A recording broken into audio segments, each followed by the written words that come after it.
नमस्कार, मैं हूं संजय शर्मा। आप देख रहे हैं 4 PM न्यूज नेटवर्क।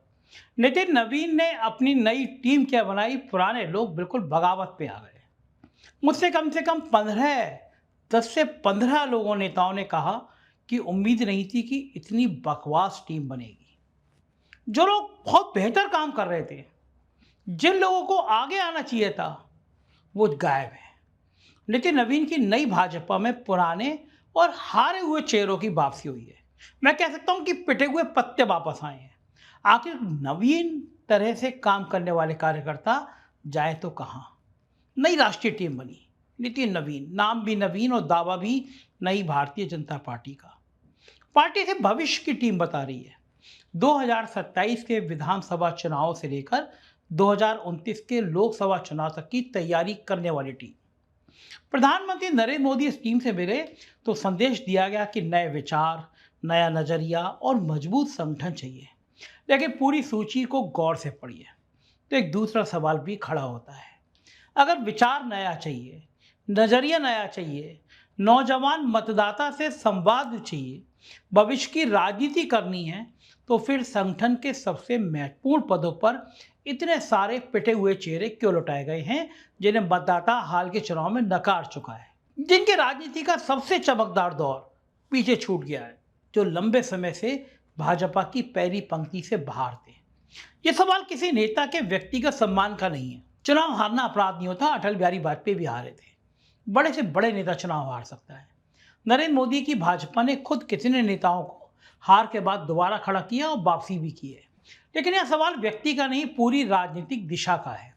जब किसी पार्टी का राष्ट्रीय अध्यक्ष देश को यह संदेश दे कि वो भविष्य की टीम बना रहा है, जब पार्टी जन जी तक पहुंचने के अभियान की बात कर रही हो, तो संगठन में नई ऊर्जा लाने की बात हो, तब स्वाभाविक सवाल उठता है, क्या भाजपा को अपने लाखों करोड़ों कार्यकर्ताओं और दूसरी तीसरी पंक्ति में एक भी नई ऐसी राजनीतिक प्रतिभा दिखाई नहीं दे रही है जिसे देश के सामने बड़े पद पर रखा जा सके। हारने वालों को इनाम, तो जीतने वाले कार्यकर्ता क्या समझे। सबसे चर्चित वापसी स्मृति ईरानी की है। गोदी मीडिया बहुत बढ़िया मैनेज की थी स्मृति ईरानी ने। उन्हें राष्ट्रीय महामंत्री बनाया गया है।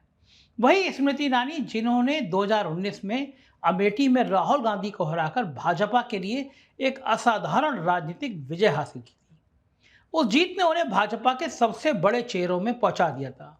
लेकिन राजनीति केवल पुराने मेडल देखकर नहीं चलती।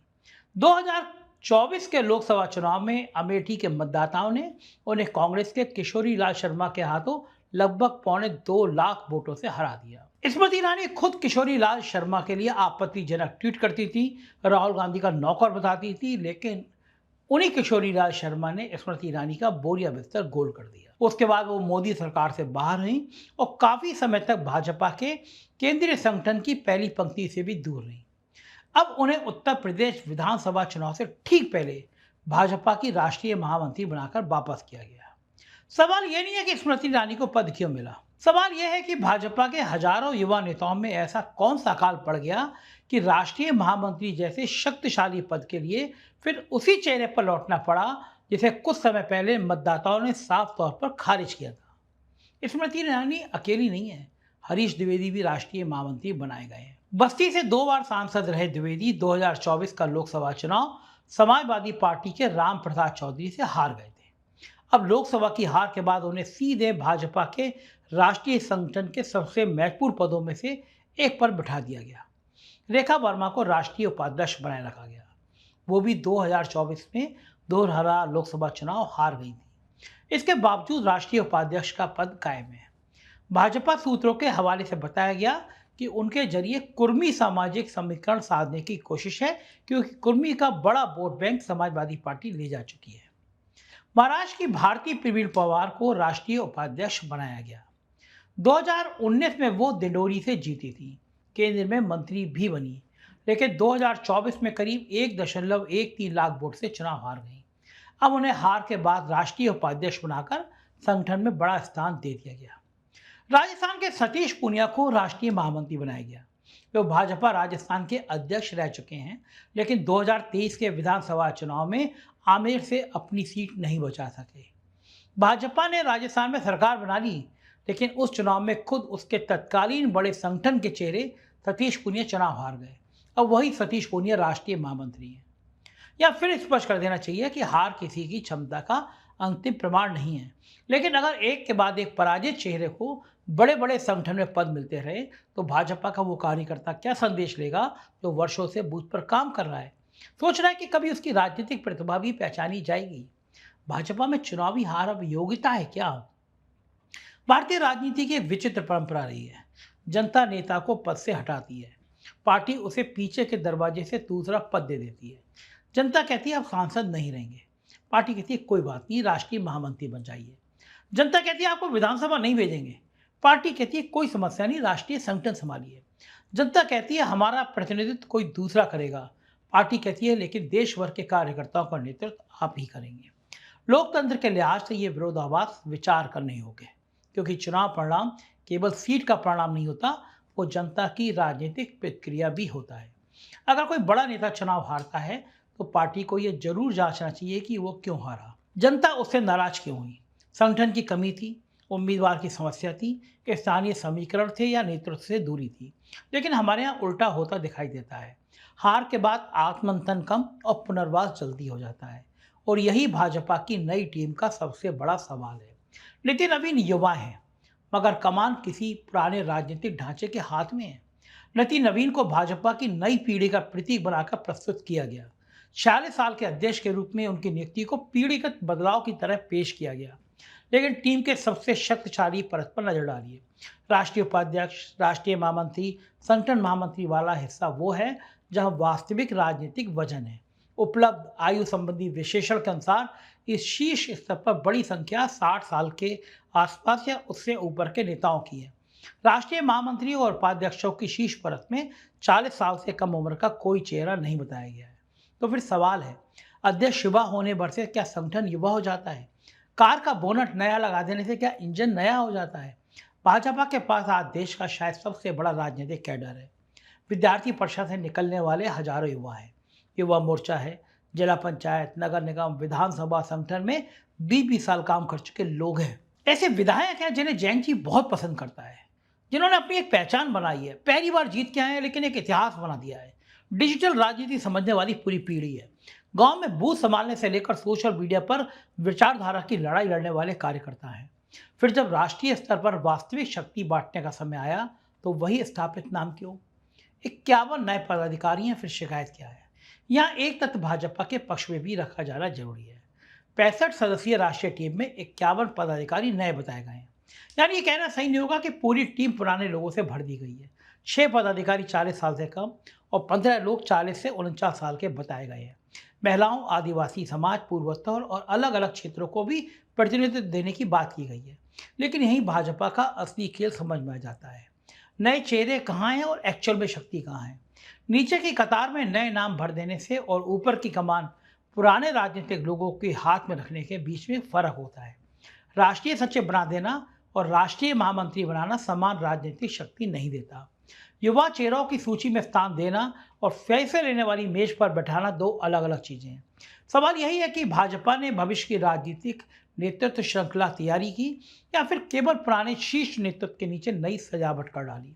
राम माधव की वापसी भी दिलचस्प है, बहुत दिलचस्प है, बहुत ही दिलचस्प है। एक दौर में वो भाजपा के अत्यंत शक्तिशाली राष्ट्रीय महामंत्री थे।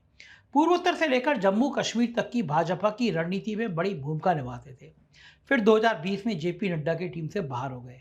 लंबे समय तक केंद्रीय संगठन की पहली पंक्ति से गायब रहे और राष्ट्रीय उपाध्यक्ष बनाकर वापस लाए गए। राम माधव चुनाव हार कर नहीं लौटे, इसलिए उन्हें चुनाव हारे नेताओं की श्रेणी में रखना गलत होता, लेकिन उनकी वापसी बताती है पार्टी भविष्य खोजने के साथ साथ पुराने अनुभवी चेहरों को गोदाम से निकालकर फिर राजनीतिक शैल पर सजा रही है, और वो भी दागदार नेताओं को। जब सतपाल मलिक गवर्नर थे कश्मीर के, उन्होंने मुझे खुद बताया था कि कैसे अंबानी के ठेकों के लिए राम माधव की भूमिका संदिग्ध रही थी, बहुत बदनामी हुई थी। राम माधव को किनारे किया गया था, लेकिन भाजपा की वॉशिंग मशीन ऐसे दागदार लोगों की वापसी कर देती है। अब तीरथ सिंह रावत की वापसी देखिए। उत्तराखंड के मुख्यमंत्री बनाए गए थे, कुछ ही महीनों में मुख्यमंत्री पद छोड़ना पड़ा, और विडंबना देखिए, इस समय एक हारे हुए विधायक को मुख्यमंत्री बनाया गया धामी को, जिनकी सरकार भ्रष्टाचार के गले गले तक डूबी हुई बताई जाती है, लंबे समय तक राष्ट्रीय राजनीति की पहली पंक्ति में नहीं दिखे, अब राष्ट्रीय उपाध्यक्ष बना दिए गए। वसुंधरा राजे वर्षों से राजस्थान भाजपा की सबसे बड़ी नेताओं में है। उनका अपना जनाधार है, विधायक हैं और उन्होंने चुनाव हारा नेता कहना गलत नहीं होगा। लेकिन नई पीढ़ी के संगठन में उन्हें फिर राष्ट्रीय उपाध्यक्ष बनाए रखना यही बताता है कि भाजपा अभी पुराने शक्ति केंद्रों को छोड़ने के लिए तैयार नहीं है। यानी टीम में प्रयोग भी है और पुराने समीकरणों का भय भी है। क्या भाजपा को अपने ही कार्यकर्ताओं पर भरोसा कम हो गया है? भाजपा जिस चीज पर सबसे ज्यादा गर्व करती रही है वो उसका कैडर है।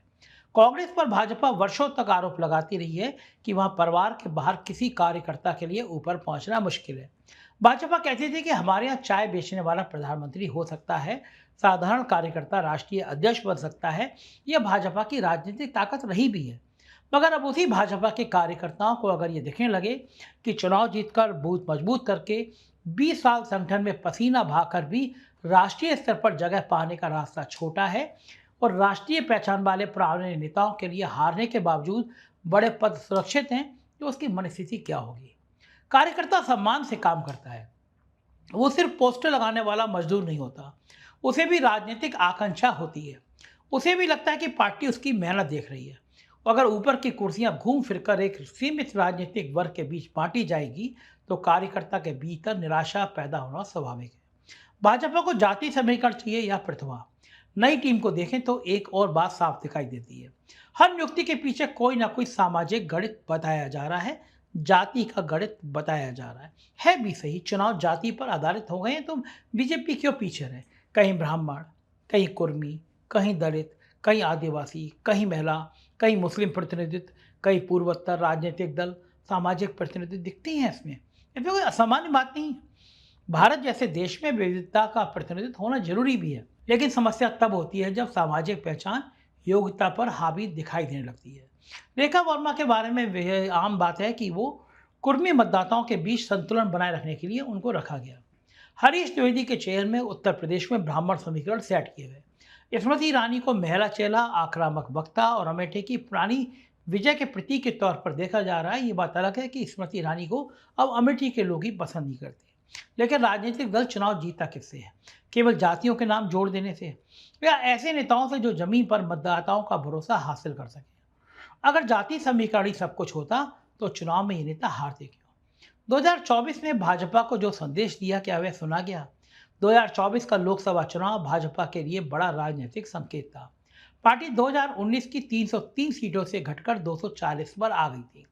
उत्तर प्रदेश में बड़ा नुकसान हुआ था। ये सामान्य गिरावट नहीं थी।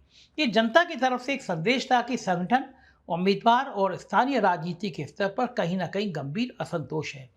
ऐसे चुनाव के बाद किसी भी पार्टी से उम्मीद होती है कि वो बिल्कुल नीचे से समीक्षा करेगी। किस नेता ने जनता से संपर्क खोया? किस संगठन पदाधिकारी ने जमीन से गलत रिपोर्ट दी? किस सांसद के खिलाफ कार्यकर्ता नाराज था? टिकट बांटने में क्या गलती हुई? स्थानीय नेताओं को आखिर क्यों नहीं सुना गया? उनकी बात क्यों नहीं समझी गई? और सबसे बड़ा सवाल, अगली पीढ़ी कहाँ है? क्योंकि 2 साल बाद राष्ट्रीय संगठन के बड़े पदों पर उसी पराजित राजनीतिक वर्ग के कई नाम वापस दिखाई दें तो सवाल उठता है कि 2024 की हार से आखिर सीख क्या ली गई? मोदी शाह की भाजपा भी अब पुनर्वास केंद्र बन रही है। एक समय नरेंद्र मोदी और अमित शाह की भाजपा के बारे में कहा जाता था कि यह प्रदर्शन ही सबसे बड़ी कसौटी है। जो परिणाम देगा वो आगे जाएगा, जो परिणाम नहीं देगा वो किनारे होगा। इस कारण भाजपा को कांग्रेस की तुलना में अधिक निर्दयी लेकिन अधिक परिणाम देने वाला संगठन माना जाता था। मगर तस्वीर अब धीरे धीरे बदल गई है। पुराने नेताओं का पुनर्वास, चुनाव हारने वालों की संगठन में वापसी, दूसरे दलों से आए नेताओं को स्थान, पुराने शक्ति केंद्रों को संतुष्ट रखना, जातीय समीकरण साधना, राज्यों के गुटों के बीच संतुलन, यानी वही सारे रोग जिनका मजाक कभी भाजपा कांग्रेस में उड़ाती थी। सवाल है क्या सत्ता में लगातार रहने के बाद भाजपा भी उसी राजनीतिक संस्कृति का हिस्सा बन रही है जिसे बदलने का दावा करके वो सत्ता में आई थी? जैन जी को समझाने कौन जाएगा? सबसे मजेदार विरोधाभास इसके बाद पैदा हुआ। नई टीम की पहली बैठक में भाजपा ने जैन जी यानी नई युवा पीढ़ी तक पहुंचने की रणनीति पर चर्चा की और इसके लिए विशेष अभियान की बात सामने आई। इस कवायद से स्मृति ईरानी और दूसरे वरिष्ठ नेताओं के नाम भी जुड़े। आज भाजपा को खुद सोचना चाहिए।